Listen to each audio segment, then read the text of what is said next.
Graça e paz, Igreja do Senhor. Como é que vocês estão? Espero que estejam bem. Aqui está então o nosso estudo da semana. É a pregação de domingo. E aqui é uma forma de nós fixarmos melhor durante a semana o que nós aprendemos domingo à noite, nosso culto de adoração e celebração ao Senhor. Hebreus capítulo 10, a partir do versículo 19, nós vamos estar estudando sobre a presença de Deus. Nada melhor do que a presença de Deus. Ela nos faz perseverar, ela nos faz prosseguir, ela é que nos dá força para seguir adiante, ainda mais na forma como estamos vivendo dias difíceis. Precisamos mais do que nunca da presença de Deus, do altar do Senhor, do santuário do Senhor, de viver, de estar mais perto do Senhor. E é esse o apelo que é feito nesse capítulo 19, a partir do versículo 20, 21, 22, 23 até o 25. Nós vamos estar fracionando partes desse texto e também vamos estar finalizando o capítulo e na segunda parte desse capítulo. Na primeira parte, ele faz um apelo à perseverança, a buscarmos a presença de Deus, o livre acesso que temos à presença de Deus. Coloquei esse título aí, As Sementes da Graça. É o que Jesus trouxe para nós, ao benefício que o Senhor trouxe para nós. E ele fala, bem-vindos à presença de Deus. Jesus nos deu livre acesso, o véu se rasgou, ou seja, através do seu corpo, do seu sacrifício, você tem livre acesso. O que antes não era possível, agora em Cristo nós temos livre acesso ao trono, à glória, à presença de Deus. Isto é espetacular, isso é esplêndido, isso é maravilhoso, estar na presença do Senhor. Então, queridos, eu preciso que você saiba.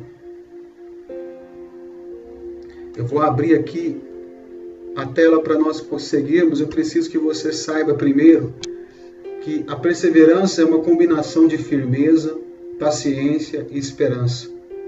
A pessoa que persevera se mantém firme no seu propósito, tem paciência para esperar o tempo que for preciso para alcançar o objetivo e tem esperança que vai chegar lá, mesmo diante de obstáculos. Em destaque aqui eu coloquei: perseverar só é possível permanecendo na presença de Deus. Sem ela é impossível você seguir adiante. Não tem jeito, irmãos. Nós dependemos do Senhor. E nós precisamos, para perseverar, continuar firmes, a gente precisa da presença de Deus. Então eu preciso que você saiba também. Eu peguei aqui essas imagens e essa frase aqui à esquerda da tela: de nada lhe servirá a força se não existir perseverança e espírito de superação. É necessário, não tem como. Perseverança. Permanecer em seu caminho apesar dos obstáculos. Confiar no caminhar apesar das adversidades. É a coragem de acreditar em que se é, no que se quer. É a coragem de ser fiel ao que se acredita, ao seu próprio coração. É seguir com a firmeza da verdade. É com força da fé. Agora, como nós vamos adentrar a presença de Deus? De que maneira? De que forma? É aí que no versículo 19, nós vamos começar a dividir aqui o texto lá. Como entrar na presença de Deus? De que maneira? De que forma? Quais os cuidados? Olha, sabemos que na antiga aliança, as pessoas comuns do povo não podiam adentrar no santuário propriamente dito. Só chegava até o pátio, que era a parte exterior do tabernáculo. Em Cristo Jesus, no entanto, meus irmãos, homens e mulheres salvos são sacerdotes reais. É o que está registrado lá em 1 Pedro 2,9, onde diz que nós somos sacerdotes do Senhor. Vós sois nação eleita, povo de Deus, povo escolhido, sacerdotes do Senhor. E tem ousadia, ou seja, plena confiança para entrar no santuário pelo sangue de Jesus. Este é um privilégio que só os fiéis lavados e remidos pelo sangue de Cristo pode ter. Então nós temos livre acesso agora. Antes não entrava. No Santíssimo Lugar, no lugar santo, não era possível adentrar. As pessoas podiam entrar até no pátio, até nos átrios ali, do lado de fora, externo do tabernáculo. Mas onde estava repousado a Arca da Aliança, eles não podiam entrar, apenas o sumo sacerdote. Mas agora Deus nos tornou, Deus em Cristo Jesus nos tornou sacerdotes. Então agora nós temos acesso à presença, ao lugar santo, ao lugar santíssimo. É exatamente o que fala no versículo 19 do texto que nós estamos aprendendo nessa noite. Queridos, o segundo momento, vou pegar aqui a palavra de Deus para nós. Quando ele fala exatamente lá no versículo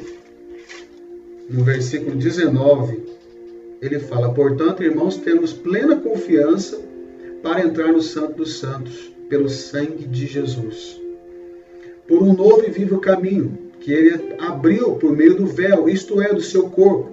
Temos, pois, um grande sacerdote sobre a casa de Deus.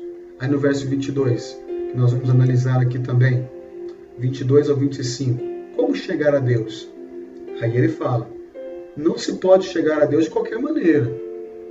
Então o escritor aqui de Hebreus, ele exorta falando dos cuidados que nós devemos ter para chegarmos à presença de Deus.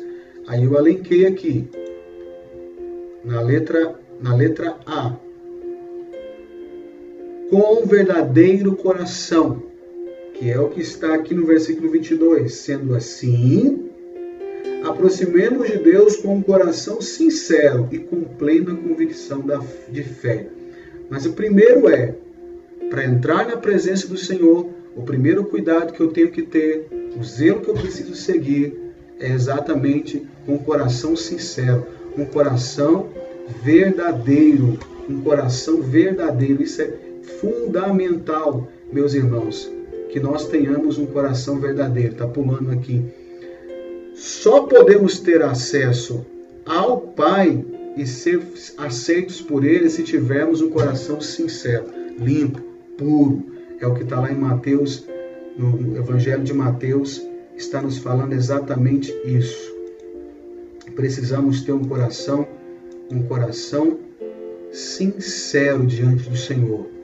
Temos que chegar diante do Senhor e mostrar para Ele verdadeiramente quem somos. Isso é confessar, isso é nos arrepender, isso é quebrantamento. Nós precisamos estar com o coração sincero na presença do Senhor. Segundo, ele fala de inteireza da fé, uma fé firme, é um cuidado muito importante. Coração sincero, plena convicção de fé.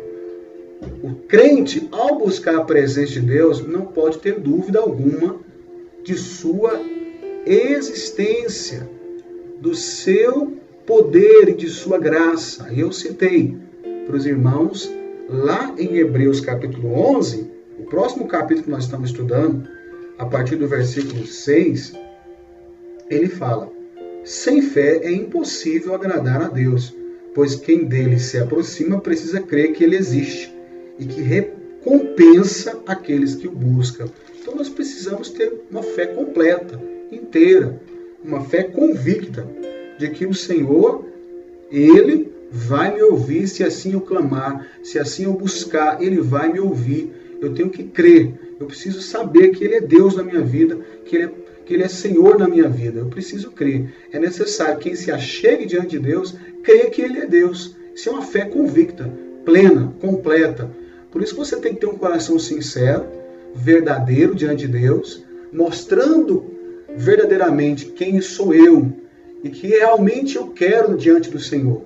Eu não sou nada, sou pó, sou cinza, sou pecador, sou falho, preciso do Senhor. Sejamos sinceros diante de Deus, porque Ele vai falar de outro cuidado aqui, na letra C.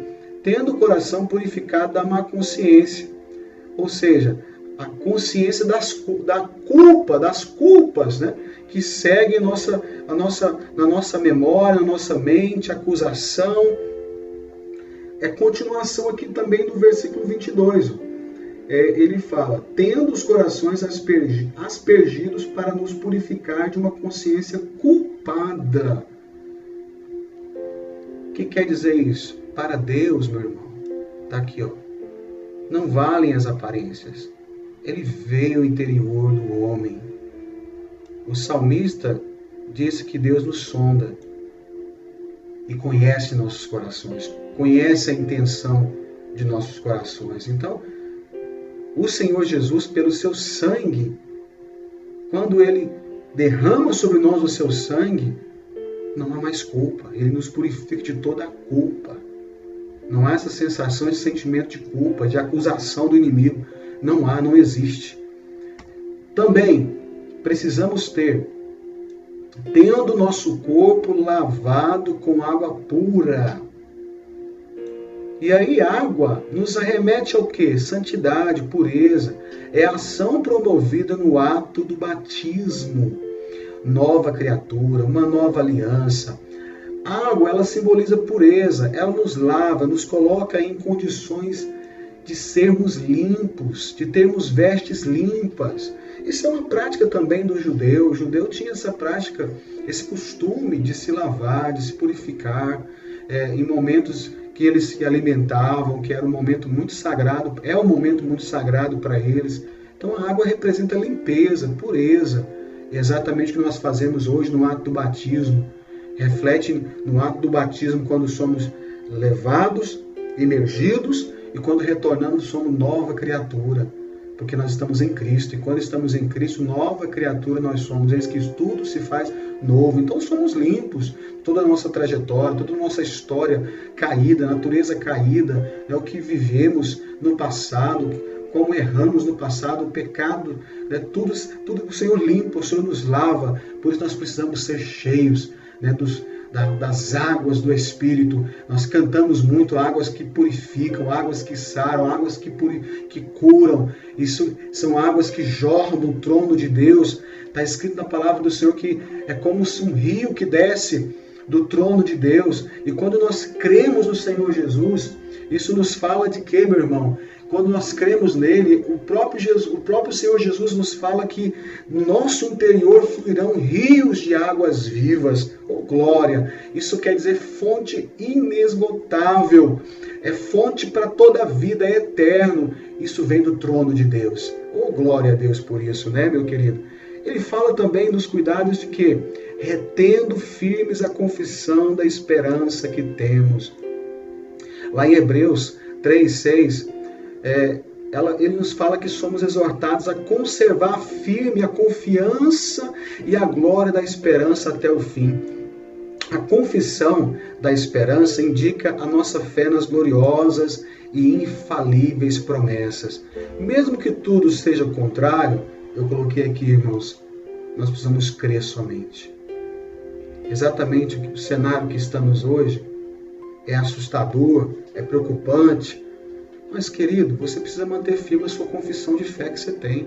A esperança que você tem está aqui, ó. Ele fala, e tendo os nossos corpos lavados com água pura, ele fala que nós precisamos, apeguemos-nos com firmeza, já o verso 23, a esperança que professamos, pois aquele que prometeu é fiel, e ele vai cumprir. Então, precisamos crer, mesmo que tudo não seja favorável, precisa crer, continuar crendo, mesmo que tudo não está dando certo, está dando errado, contrário ao que nós desejamos, sonhamos e até pensamos, não é o que nós queríamos, permaneço fiel, continuo crendo. Eu sei que meu Deus é fiel, eu sei que Ele é Deus na minha vida, eu creio, eu confio, permaneço firme nas promessas do Senhor. Então é necessário ter esse cuidado também. Se você se achega à presença de Deus com o coração sincero, com a sua fé convicta, com o seu coração lavado, né, com a sua consciência tranquila, limpa, porque isso é o sangue de Jesus aplicado na sua vida. E também, meu querido, tendo também uma confissão da esperança que você segue, que você continua firme no propósito e nas promessas do Senhor. Continuando, ele fala de outro cuidado. Considerando uns aos outros. Estimulando-nos. Que quer dizer incentivando-nos. ao amor e às boas obras. Ele continua aqui, ó. Versículo 24. E consideremos uns aos outros para nos incentivarmos ao amor e às boas obras. Queridos, o bom relacionamento entre os crentes é condição importante para o acesso a Deus. Sabe quando a igreja está firme ali na comunhão, quando se reúne, os irmãos, um ajudando o outro? Igreja de Atos, meus irmãos. A igreja de Atos, a gente sempre fala muito da igreja de Atos, porque ela é o modelo, ela é o exemplo. A igreja em Atos, quando os apóstolos, os discípulos começaram a anunciar o evangelho, começaram já com 3.000 pessoas sendo convertidas, depois acrescentou mais, e eram já mais de 5.000 pessoas, milagres. O Senhor operava milagre entre eles, o Senhor acrescentava cada dia mais na vida deles. Eles eram queridos pelos povos, pelas nações, eles eram queridos pelas pessoas. Eu quero dizer exatamente isso, eles eram queridos pelas pessoas. As pessoas à volta deles, dos discípulos, eram muito amados. Eles tinham a presença de Deus. Então, uma igreja que tem um relacionamento, um bom relacionamento, ou seja, na caridade, que quer dizer o amor em ação. A caridade aqui, a tradução é exatamente isso. Amor em ação. É a marca do cristão. Boas obras são dever dos salvos. Aí ele fala em Efésios capítulo 2:10. Efésios capítulo 2:10, eu vou ler aqui para os irmãos. Já estou aqui em Efésios capítulo 2:10. Ele fala o seguinte: porque somos criação de Deus, realizada em Cristo Jesus, para fazermos boas obras, os quais Deus preparou antes para nós as praticarmos. Então, se nós olharmos também em Atos, nós vamos perceber isso. A igreja, em Atos, quando se reunia, Deus movia. O poder de Deus era real, era palpável naquela igreja. É a continuação aqui, irmãos. Depois do versículo 24, 25 fala, outro cuidado, ó, não deixando a nossa congregação. Não deixe de congregar. Não deixe de se reunir como igreja.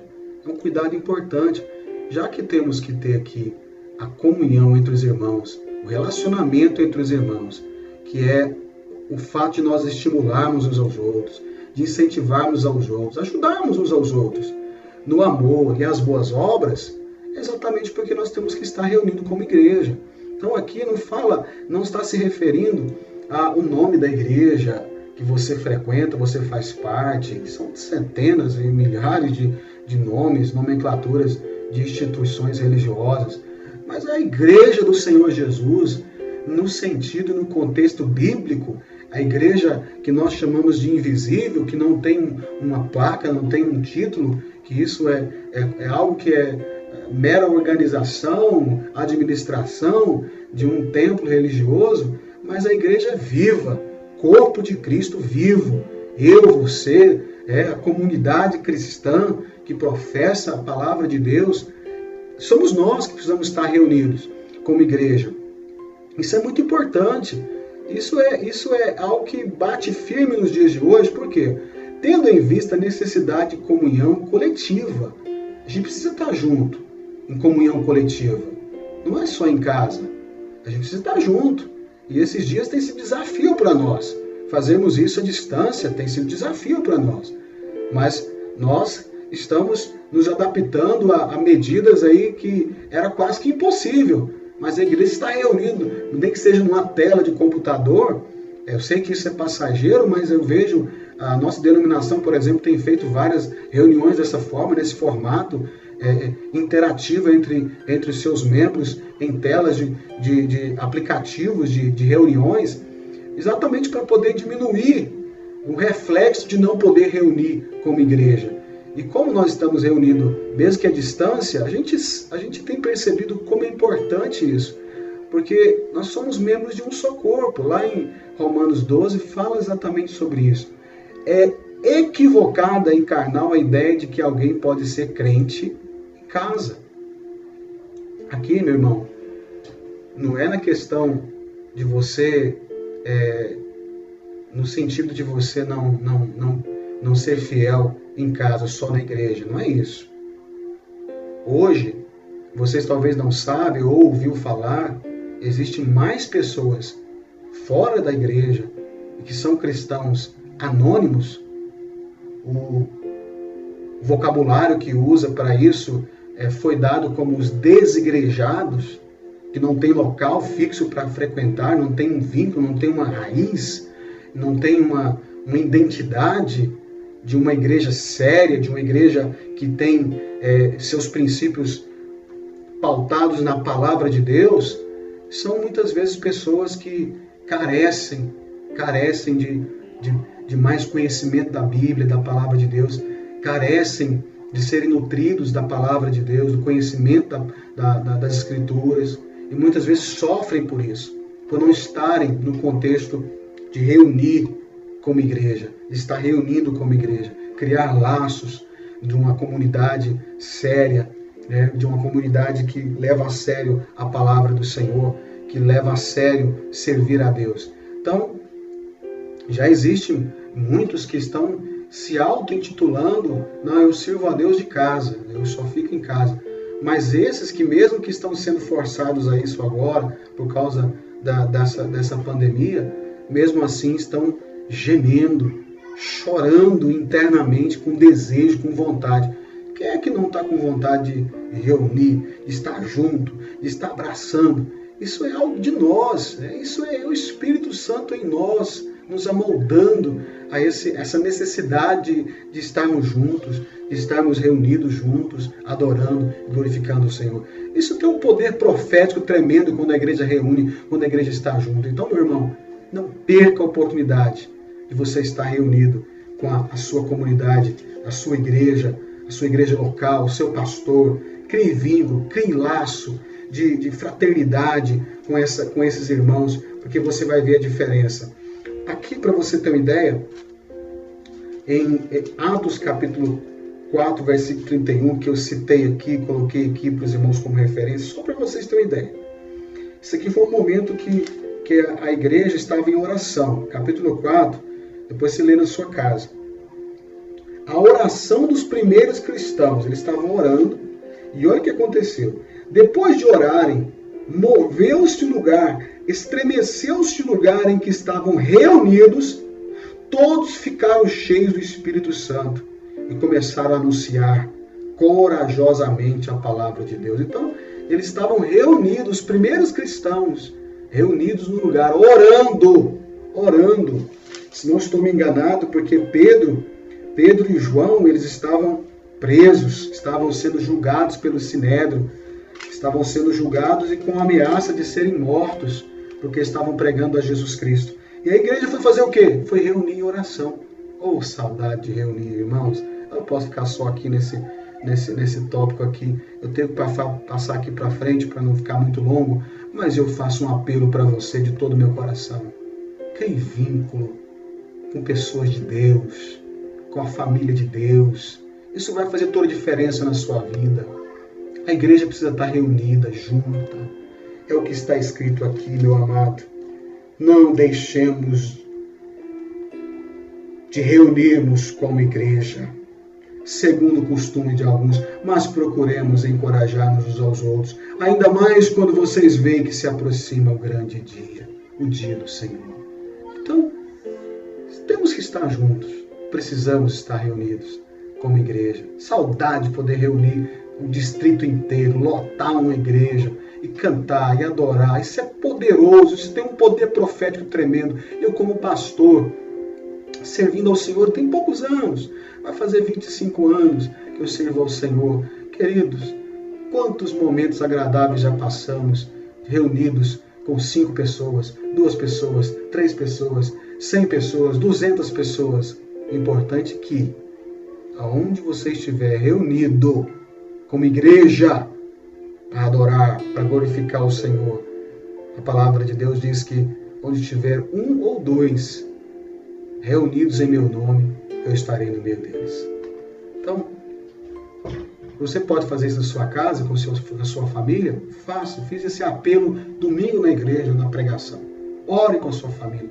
Talvez isso que nós estamos passando, essa quarentena, de ficarmos reclusos em casa, é para que nós cristãos possamos ter mais tempo com a nossa família. Orarmos com eles, adorarmos o Senhor, cultuarmos, reunir como igreja, porque você é a igreja, não é o templo que nós temos lá, que ajuda muito aquela estrutura, ajuda muito para nós termos um ambiente para a gente adorar, para a gente reunir, acomodar as pessoas. Mas a igreja é você, e aonde você estiver.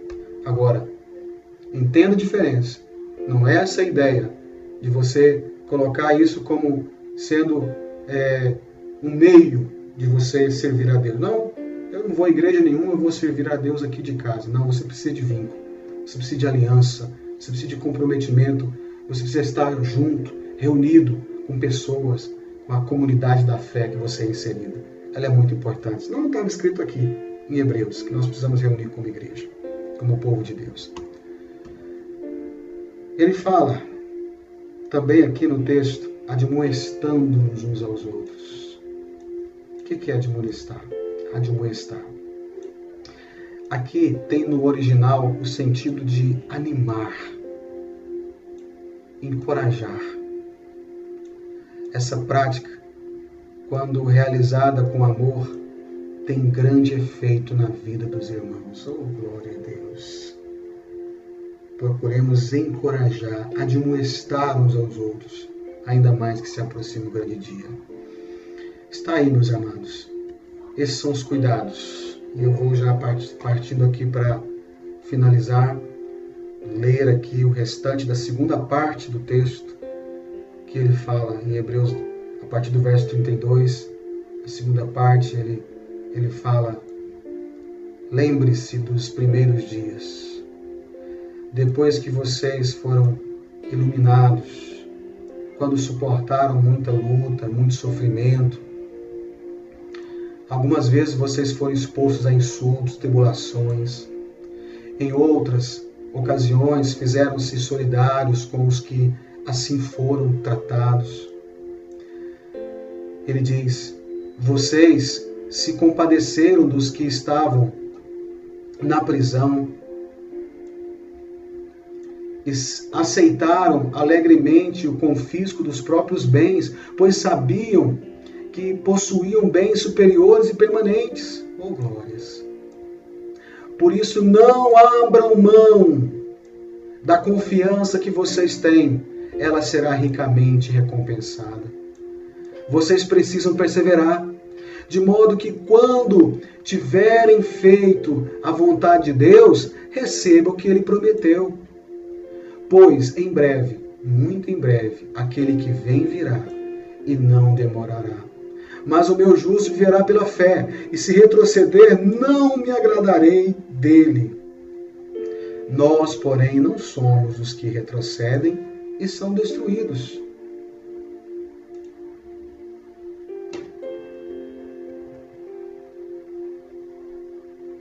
Mas dos que creem e são salvos.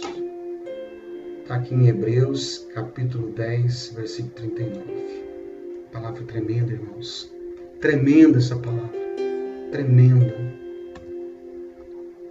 Deixei isso aqui por final, para chamar a sua atenção mesmo.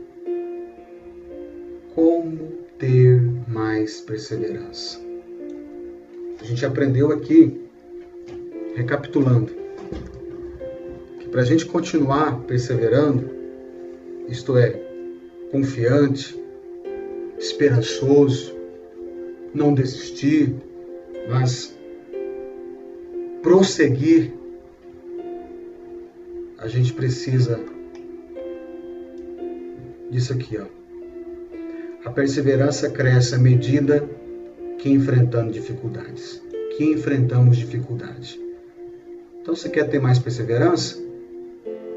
Aprenda que nas dificuldades, elas são oportunidade para você ter mais ainda perseverança. Olha, ninguém gosta de passar por tempos difíceis, mas Deus permite o sofrimento para nos ajudar a crescer. Somente aprendemos a perseverar quando nossa fé é provada. E aí Romanos 5, 3 ao 5, até o 5, eu deixei aqui no próximo slide.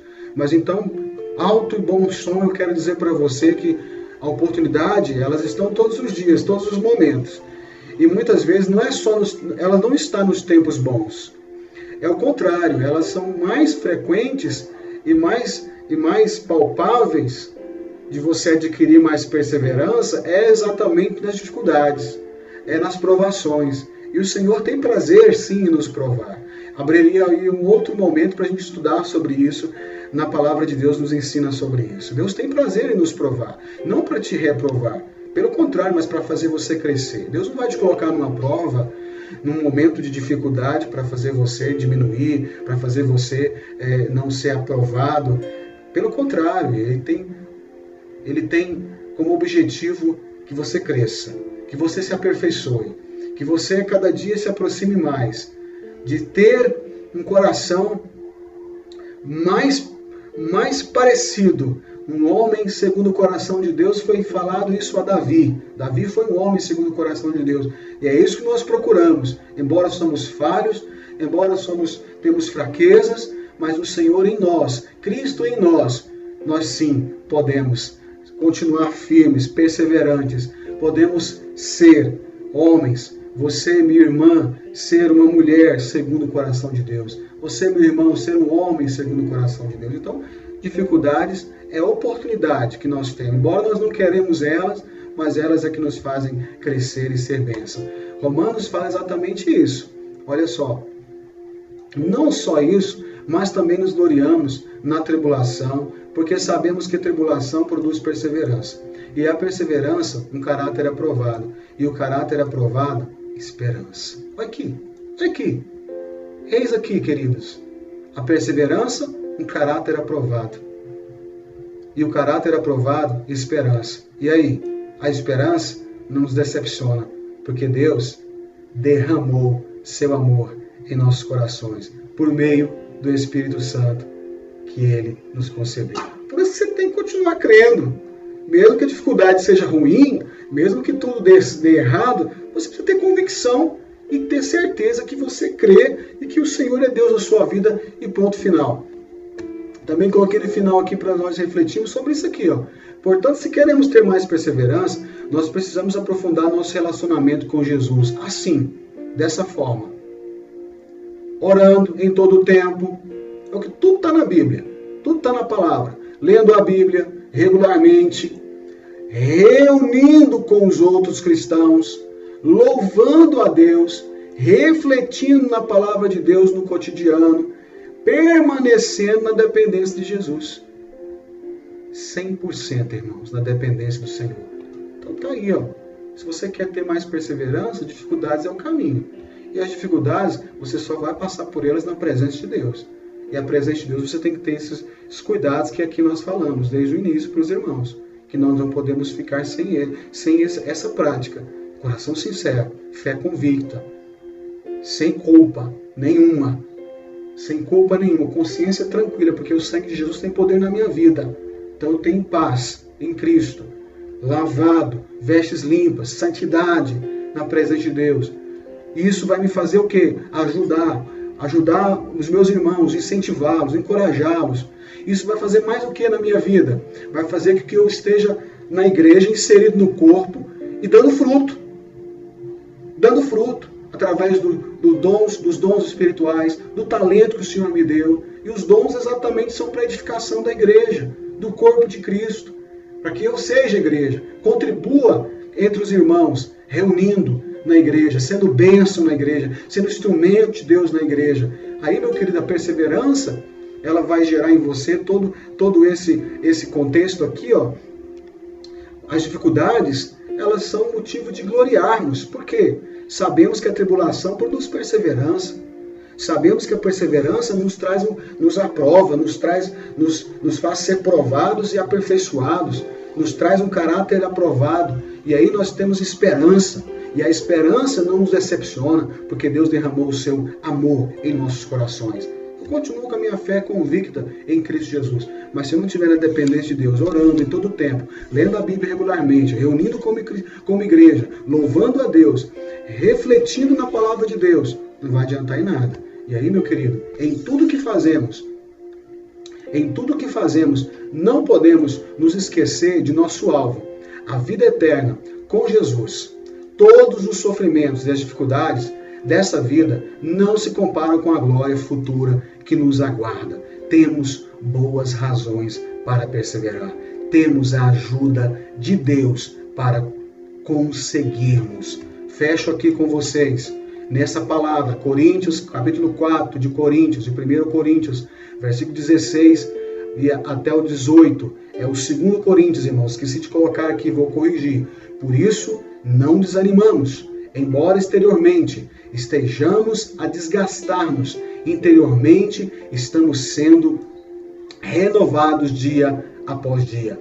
Pois os nossos sofrimentos leves e momentâneos estão produzindo para nós uma glória eterna que pesa mais que todos eles. Assim, fixamos os olhos não no que se vê, mas no que se não se vê, pois o que se vê é passageiro, é transitório, mas o que não se vê é eterno. Esteja assim, meu querido, esteja buscando no Senhor, esteja olhando para o alvo, esteja buscando a presença do Senhor constantemente na sua vida. Não abra mão de estar, de permanecer, porque você precisa estar e permanecer na presença de Deus. O texto que nós lemos é 2 Coríntios, capítulo 4. 2 Coríntios, capítulo 4, versículo 16, é que nos fala: por isso não desanimamos. Por mais que exteriormente estejamos até desgastar-nos, estejamos até assim, aparentemente, estamos totalmente deteriorados de tantas lutas. Talvez você esteja assim, todos nós passamos dificuldades, lutas, mas interiormente, meu irmão, aqui dentro, ó, meu coração sincero aqui, ó, meu coração está cheio de Deus, na presença de Deus. Deixa eu orar com você, feche os olhos.